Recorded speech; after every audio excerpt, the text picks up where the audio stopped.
할렐루야, 주님을 찬양합니다. 오늘 주시는 하나님의 말씀은 창세기 17장 9절로 14절 말씀입니다.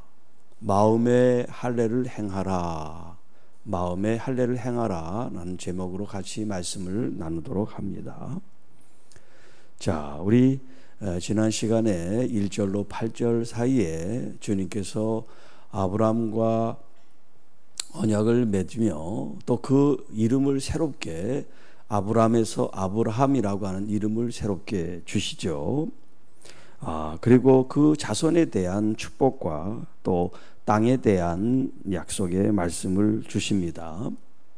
자, 하나님께서 이제 아브라함뿐만 아니라 그 후손과도 세운 하나님과의 이 언약을 지키라는 그런 징표로서 할례에 대한 말씀을 이제 처음으로 주고 계세요.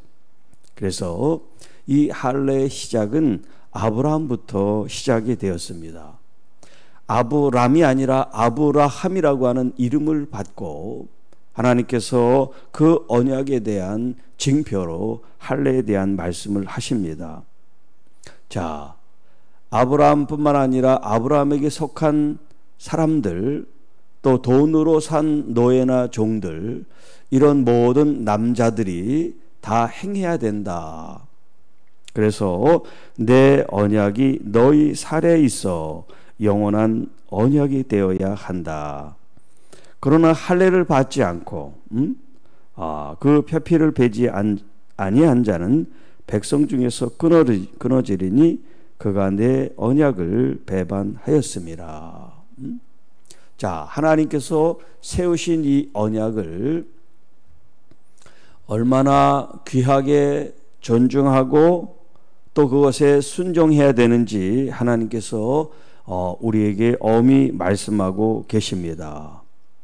자, 난지 8일 만에, 그래서 예수님께서 난지 8일 만에 성전에서 이제 할례를 받으시는 장면이 나오죠. 자, 이렇게 이스라엘 백성들은 남자 아이가 태어나면 8일 만에 할례를 받는 이런 전통이 이제 이 오늘 본문 말씀으로부터 시작이 되었습니다. 자, 그런데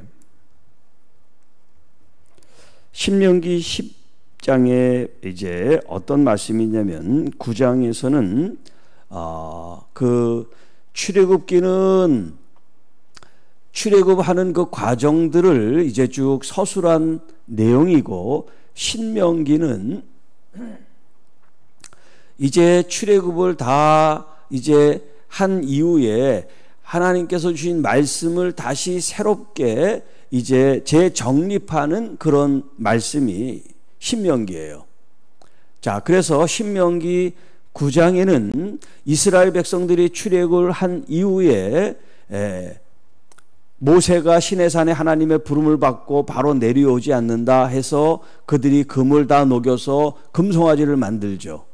그 분노와 노여움으로 하나님께서 모세로 빨리 내려가라. 그래서 보니까 술판이 벌어지고 이제 우상숭배를 하는 그런 현장을 목격하고 하나님께서 주신 이 두 돌판을 화가 나서 집어던져서 그것을 깨뜨립니다. 그리고 신명기 10장에는 하나님께서 다시 이제 돌판을 주시고 하시는 말씀 중에 있는데요. 자, 신명기 10장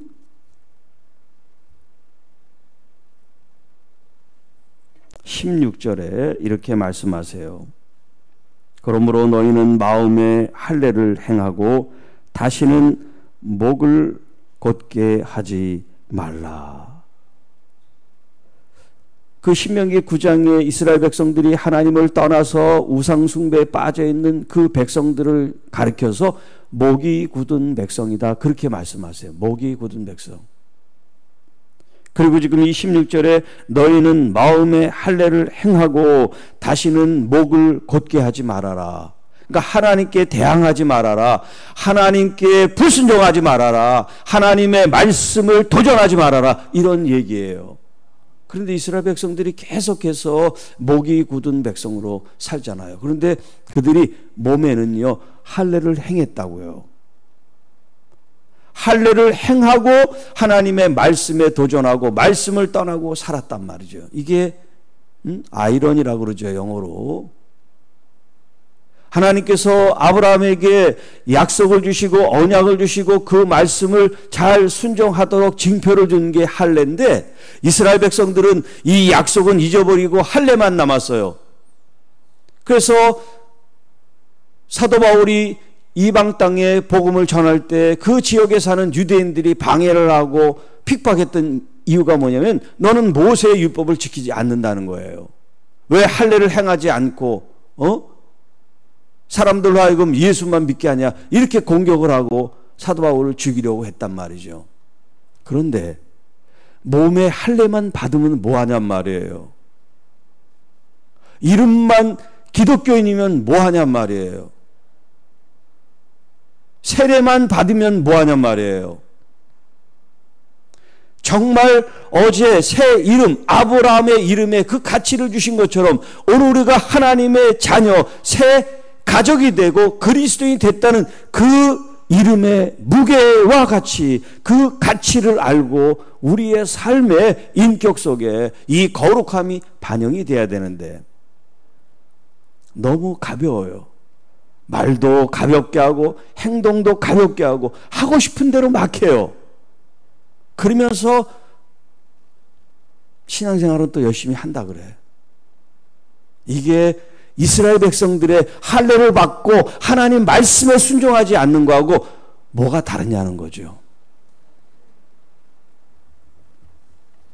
자,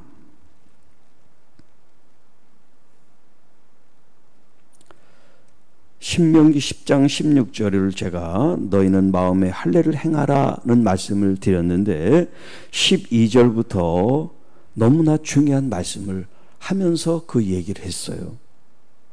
이스라엘아, 내 하나님 여호와께서 내게 요구하는 것이 무엇이냐?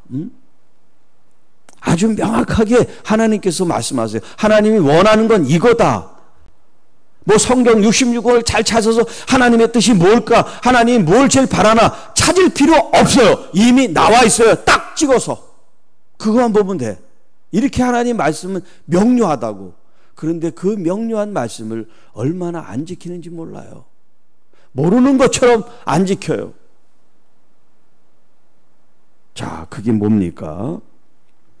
내 하나님 여호와를 경외하여 그의 모든 도를 행하고 그를 사랑하며 마음을 다하고 뜻을 다하여 내 하나님 여호와를 섬기고 내가 오늘 내 행복을 위하여 내게 명하는 하나님의 명령과 규례를 지키는 것이 아니냐. 그런데 하나님 말씀을 지키는 건 하나님을 위해서가 아니라 누구를 위해서? 우리들을 위해서, 너의 행복을 위하여, 이렇게 말씀하셨단 말이에요. 그러니까 우리가 자, 물고기가 물을 떠나면 죽는 것처럼 우리가 하나님 말씀을, 이게 막 지겹고 어렵고 힘든 게 아니라 우리가 하나님 말씀 안에 기쁨으로 나아가 그 말씀에 순종하겠습니다. 그러면 성령님께서 그 말씀을 충만하게 지킬 수 있도록 도우신단 말이에요. 그런데 우리 마음 자세가 하나님 말씀을 그대로 정말 순종하고 싶습니다, 그런 마음의 자세가 없다 보니까 지겹고 힘들고 듣고 싶지 않고 자기 마음대로 자기 멋대로 행하게 되는 모습을 하게 된단 말이에요. 자, 하나님이 원하시는 건 딱 한 가지예요. 하나님을 경외함으로 하나님께 순종하고 복종하고 사랑하고 주님을 섬기는 거. 어떻게? 마음과 뜻과 정성과 목숨을 다해서 하나님을 사랑하는 거. 왜 이런 요구를 할까요? 여러분, 어떤 종교도 그 신이 이렇게 요구하는 종교는 없어요. 불교도 부처가 자기한테 뭘 해라 그런 말 일체 없어요. 다 각자 그렇게 성불이 되고 득도를 하고 해탈을 하고 우리말로 하면 구원받아라 이거지, 하나님을 섬겨라, 신을 섬겨라 그런 말씀 없어요. 그런데 왜 하나님은 유독 이런 말씀을 하실까요? 그건 우리를 그렇게 사랑하시기 때문에 그런 거예요. 그래서 당신의 아들 독생자를 십자가에 내어줬지 부처는 누구를 내어준 적이 없어요. 그 어떤 신도 스스로 사람이 되고 희생해서 구원한 신은 없어요. 이건 만들어낸 신이 아닙니다. 조작한 신이 아니에요. 하나님이 우리를 사랑하사 이처럼 사랑하사 그 독생자를 이 땅에 내어줘서 우리를 구원하신 우리 하나님, 우리의 아버지세요. 내가 너를 이렇게 열렬히 사랑하고 내 목숨처럼 너를 사랑하니 너도 나를 그렇게 사랑해야 돼. 얼마나 눈물겨운 애정어린 요구신지 몰라요. 그러니까 우리가 신앙인으로 하나님 말씀을 지키려고 하면 못 지켜요. 모세가 40년 동안 이스라엘 백성들을 통치하고 하나님의 대리인으로 이끌어다가 마지막 순간에 그 혈기를 참지 못해서 결국 약속의 땅 가나안에 들어가지 못했습니다. 그래서 히브리서에는 모세를 가리켜 하나님의 집의 사환으로 비교를 하고 있어요. 그러나 예수 그리스도는 하나님의 아들이라고 말합니다. 여러분, 하나님 아버지 앞에 종으로 살겠습니까? 아들로 살겠습니까? 자녀로 살겠습니까? 저는 죽어도 종으로 살고 싶지 않아요. 아들로 살아야지. 자녀로 살아야지. 자녀로 삼아주셨는데 왜 종으로 삽니까? 사환으로 심부름꾼으로 살다가 갑니까? 하나님이 여러분을 종으로 부르지 않았습니다. 여러분 하나님의 자녀로 불렀습니다. 그것이 특권입니다. 그 특권을 누리려고 하면 우리가 정말 자원하는 마음으로 주님을 사랑해야죠. 그런 생명을 주셨는데요.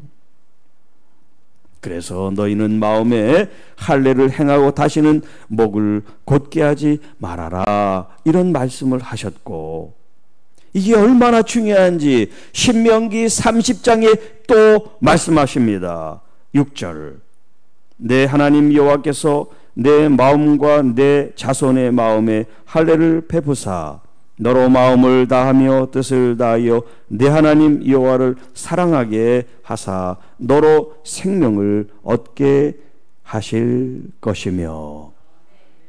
자, 왜 하필 하나님께서 그 생식기 표피를 베껴가지고 거기에다 할례를 하라고 말씀하셨을까요? 할례 증표를 다른 곳에 하시지, 왜 하필 거기다 했을까요? 여러분, 그 생식기가 바로 생명의 근원이기 때문에 그래요. 그러니까 이 할례 받은 이 사람은 할례 받은 사람이다, 그걸 생각하는 게 아니라 하나님께서 생명을 주장하신다는 걸 알라, 그 뜻인데 그 뜻은 없어져 버리고 행위만 남았단 말이에요. 8일 만에 할례를 행하 땡, 그게 끝이야. 그게 선택된 백성들이 되는 거예요. 하나님의 말씀도 따르지 않으면서. 이런 이율 배반이 어딨냐는 말이에요. 이게 이스라엘 사람들만의 문제가 아닙니다. 오늘 기독교인들, 그리스도인들, 지금을 살아가는 믿음의 사람들의 모습은 어떤지 한번 냉철하게 보세요. 왜 교회마다 시끄럽고 분란이 있고 아기다툼 같은 그런 일들이 일어나면서 온갖 범죄는 교회 안에서 다 일어납니까? 물론 죄인들이 모이는 곳이니까 그럴 수도 있다고 그래요.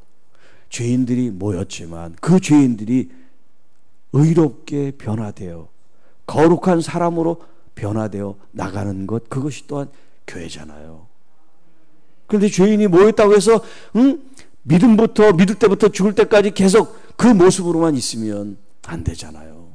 하나님의 말씀이 능력인데 그 말씀이 우리를 변화시켜야 되고, 그 말씀이 우리를 성장시켜야 되고, 그 말씀이 우리를 온전케 하고 우리의 성품을 변화시키고 우리의 생각을 지배하고, 그것이 하나님의 말씀의 능력인데요. 그래서 사도행전, 신명기 사도행전, 스데반이라고 하는 집사가 죽음을 앞두고 있으면서 아주 위대한 설교를 하는 장면이에요. 집사 스테파노스, 스데반이 자, 이건 7장입니다. 7장. 자, 그 7장 마지막 이제 설교 끝나는 부분에 이런 말씀을 해요. 목이 곧고 마음과 귀의 할례를 받지 못한 사람들아, 너희도 너희 조상들과 같이 항상 성령을 거스리는도다. 너희 조상들이 선지자들 중에 누구를 박해하지 아니하였느냐? 의인이 오시리라 예고한 자들을 그들이 죽였고 이제 너희는 그 의인을 잡아준 자요 살인한 자가 되나니 너희는 천사가 전한 율법을 받고도 지키지 아니하였도다. 그리고 사람들이 이 말을 듣고 마음에 찔려 그를 향하여 이를 갈며 그를 죽이려고 했다 그런 거죠. 그때 스데반이 성령 충만으로 하늘을 우러러 주목하여 하나님의 영광과 및 예수께서 하나님 우편에 서신 것을 보고 말하되 보라, 하늘이 열리고 인자가 하나님 우편에 서신 것을 보노라. 그래서 죽으면서도 천사의 얼굴을 할 수가 있는 거예요. 돌에 맞아 죽으면서 얼마나 아프고 고통스럽겠습니까? 그런데 몸은 아프지만 영혼은 이미 승리한 거예요. 사랑하는 성도 여러분, 힘드십니까? 아프십니까? 괴롭습니까? 어렵습니까? 괜찮아요. 그건 육이에요, 육. 육은 아프고 힘들고 고통스러워도 여러분의 영혼이 이렇게 스데반이 그 영광 가운데 주님을 본 것처럼 여러분의 영혼이 주님을 보시기를 축복합니다. 그러면 이 육은 지나가게 돼 있어요. 이 육을 승리하게 이끄실 줄 믿습니다. 그런데 영의 사람인데 계속해서 육에 흔들린단 말이야. 육의 지배를 받는단 말이야. 육의 한계를 벗어나지 못해. 그리고 영적이라 그래. 이게 문제라는 거예요. 영적인 사람은 성령에 충만한 사람입니다.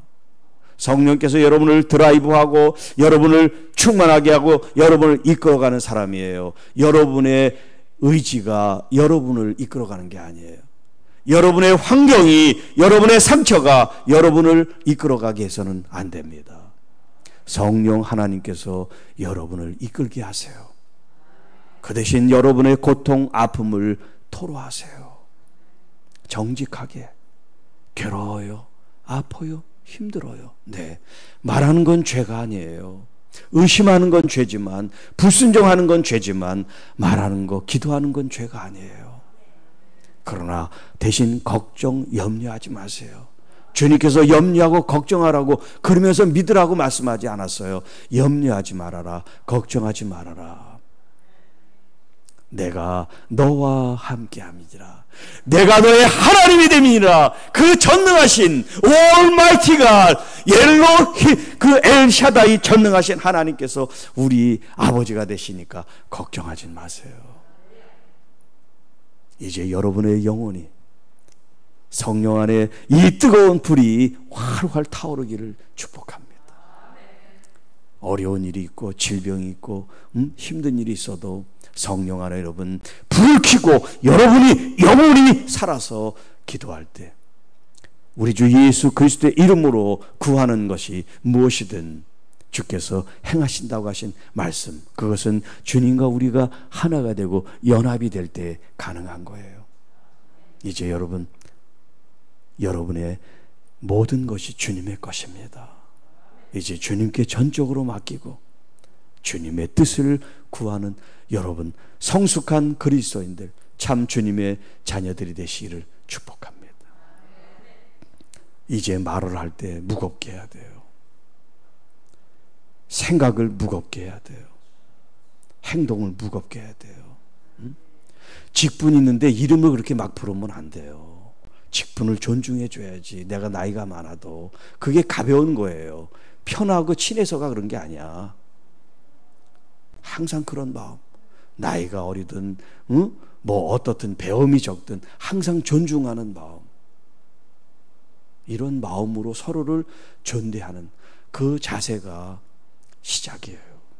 존중하는 마음, 사람을 존중하는 게 이웃을 사랑하는 시작이에요. 더 나아가 보이지 않는 하나님을 경외하고 사랑하는 것, 그게 예배 가운데, 기도 가운데, 말씀 가운데 여러분의 삶 속에 녹아지기를 축복합니다. 주 하나님 아버지 감사합니다. 하나님께서는 육신의 할례를 말씀하셨지만 단순히 육의 할례가 아니라 육의 할례와 함께 마음의 할례를 통해서 눈과 귀의 심령의 할례를 통해서 하나님 앞에 선 자로서 항상 조심하고 하나님을 경외하며 마음과 뜻을 다해서 사랑하며 내 이웃을 내 몸과 같이 사랑하라는 하나님의 이 귀한 사랑의 말씀 명령을 우리가 기쁨으로 감사함으로 우리가 행할 수 있도록 보혜사 성령님 우리를 도와주시고 우리를 인도해 주옵소서. 우리의 삶이 지치고 힘들고 아프고 곤고하고 괴로운 일투성입니다. 그러나 육은 지나가지만 우리의 영혼은 영원할 줄로 믿습니다. 영원한 우리의 영이 주님 살아 역사하도록 우리의 영의 지배를 받게 하지 아니하시고 오직 영이 육을 지배함으로 이 모든 환경과 어려움들을 돌파할 힘을 우리에게 주시는 주님을 찬양합니다. 전능하신 아버지 하나님, 우리는 할 수 없는 이 일을 하게 하시는 주님을 찬양합니다. 믿음으로 그 일들을 하고 계신 주님을 보며 지금 나를 치료하게 하시고 나를 회복하시는 주님을 바라보게 하여 주옵소서.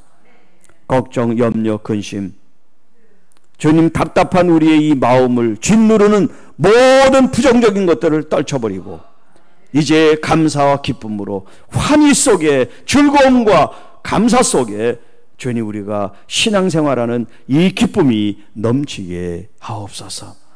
우리 자녀들 가운데서도 지금 비록 힘들고 아픈 이 칠흑 같은 어둠의 터널을 지나는 과정일지라도 그들 마음속에 주님이 함께 계시며 나를 지금 치료하고 역사하고 계시다는 이 믿음으로 나갈 수 있도록 격려하고 기도해주고 위로해주고 힘을 북돋아 줄 수 있는 우리 그리스도인들이 되게 하여 주옵소서.